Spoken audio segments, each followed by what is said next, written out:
Mettons ma vidéo à Ignace Gata et Bimi.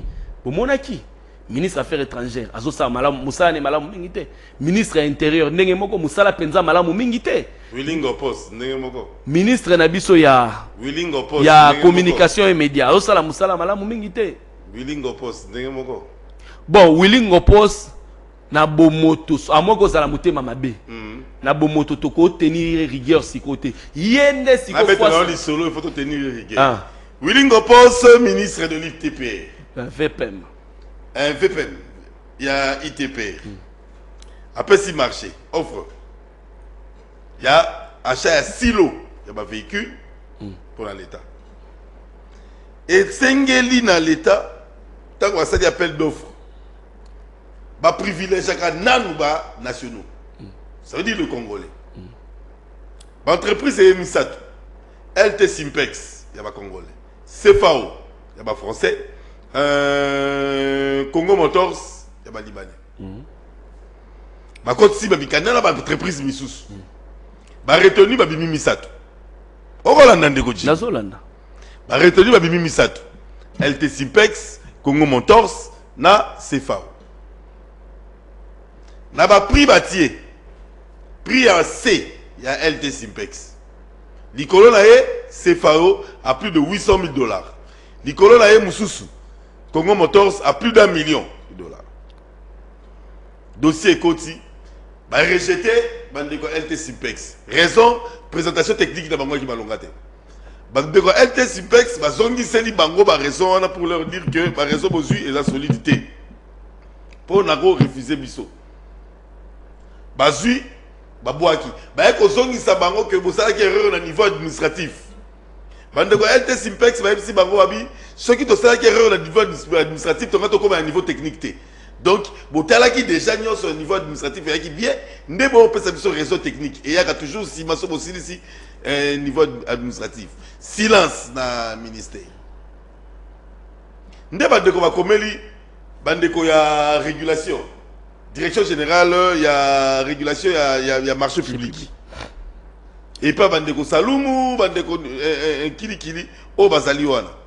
Silence. L'issue Robert Tamate. Ma réponse est sur Makate. Bandeko ne va pas photo te mettre à 7. Qu'est-ce qui ne va pas? L'article 35, il y a loi et passation à marché public. Spécule que quand il y a offre, Moko, oh l'État Kosala. C'est le Congolais Nano qui sont privilégiés. S'il n'y a pas une entreprise congolaise capable de recevoir marché, on a une entreprise Oyo congolaise à expatrié. Mais congolaise là. Ce qui peut monanité, n'est pas qui peut ça étranger. Mais il paraîtrait que Ndeko Hassan ou Azoso marché on a Congo Motors, c'est un bras droit d'Obama Minaku. Et Obama Minaku en 2011, après ça, il a déjà marché à Babi Toukaya, député.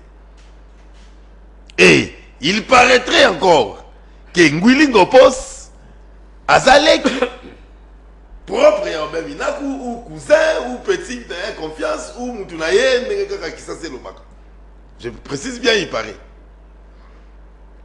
Et que Bazak Otiane Hassan Poa Azwaka ka marché wana malgré que il y a une entreprise congolaise où elles ont rempli critères nyonso, ça c'est de 1 et de 2 Aza moins cher que l'entreprise wana nyonso. Ndeko Hassan Aza Libanais. Na répondre. Nangna pesa ozo répondre kalabité. Pour non somi bogisi Aza Libanais. Ndeko Hassan arozara na souci mboka o koleka congolais. Yayo malobaji. D'abord, Ndeko, na moniki, ozalaki vraiment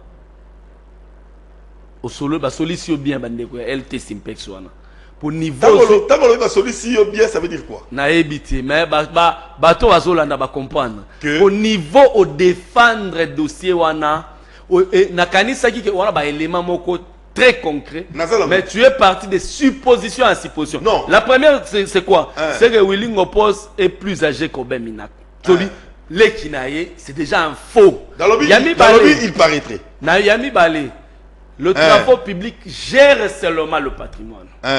Bango, il y a ce qu'on appelle nani structure ya passation de marché travaux publics à gérer kaka bosombi bopesi azo gérer o eke na ministère nini enregistra donc kozwa dossier wana kokole yango Wilingo Post ça relève carrément de la mauvaise foi nakanisa ki olingo lobela Wilingo Post dossier ya banzela peut-être lelo oyo soki faut kolobela appel d'offre wana bimi na ministère ni ndeko tika na silisa kolobela belé ndeko na ngai soki kolobela Wilingo Post to lobela na banzela kosomba mituka lelo bato bazana nzala c'est inopportun mais zo salama ba pesa nde mbongo banzela maduso 100 jours etim 100 jours musala lokuta 100 jours et salaki tolingi procurer kanga batu pona 100 jours et Wilingo Post bana ko sala siko misala na ye ane ezobanda pour que tout mona Kisasa tout mona Congo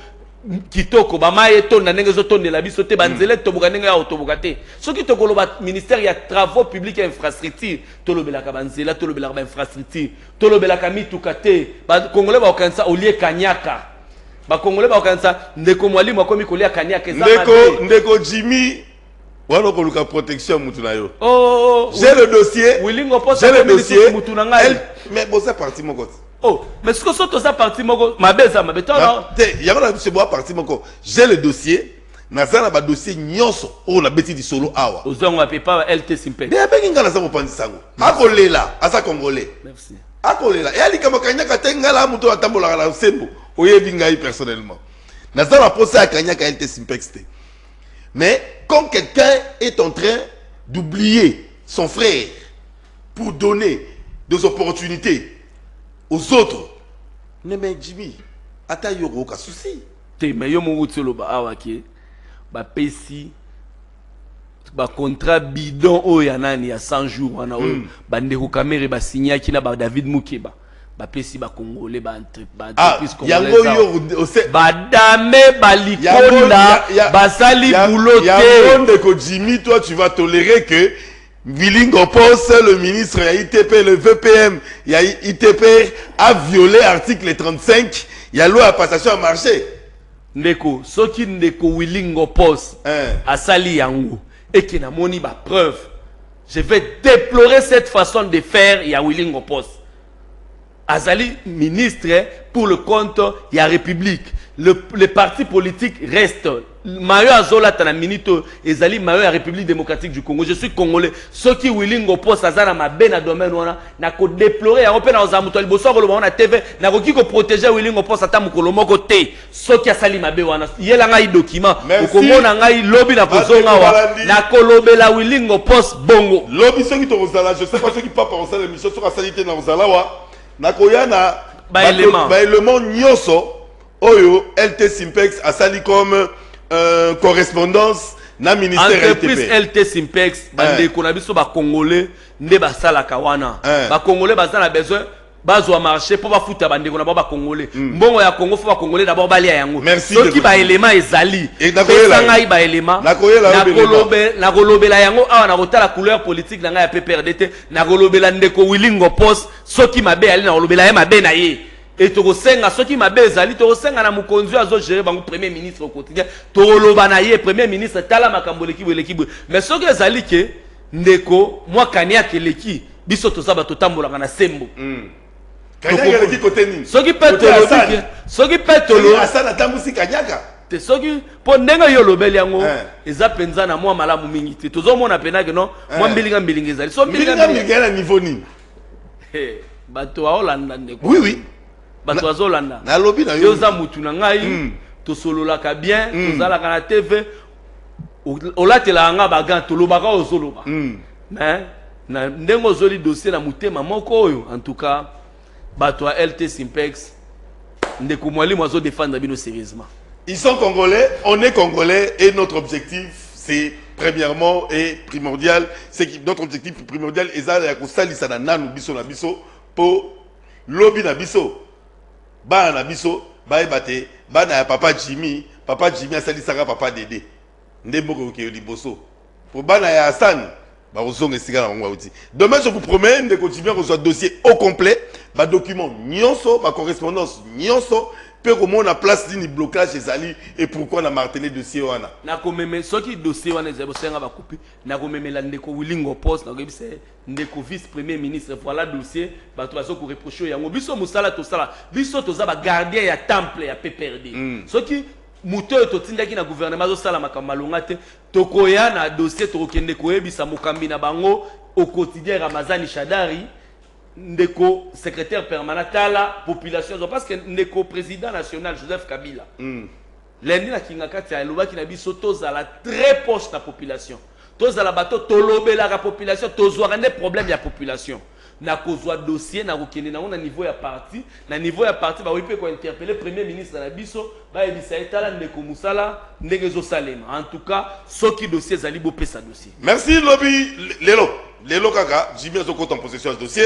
Merci beaucoup na bandeko nyonso balandi bosolo la politique ya Lelo. Merci Jimmy sous la pluie. Oye quand même na émission. Vraiment merci oui.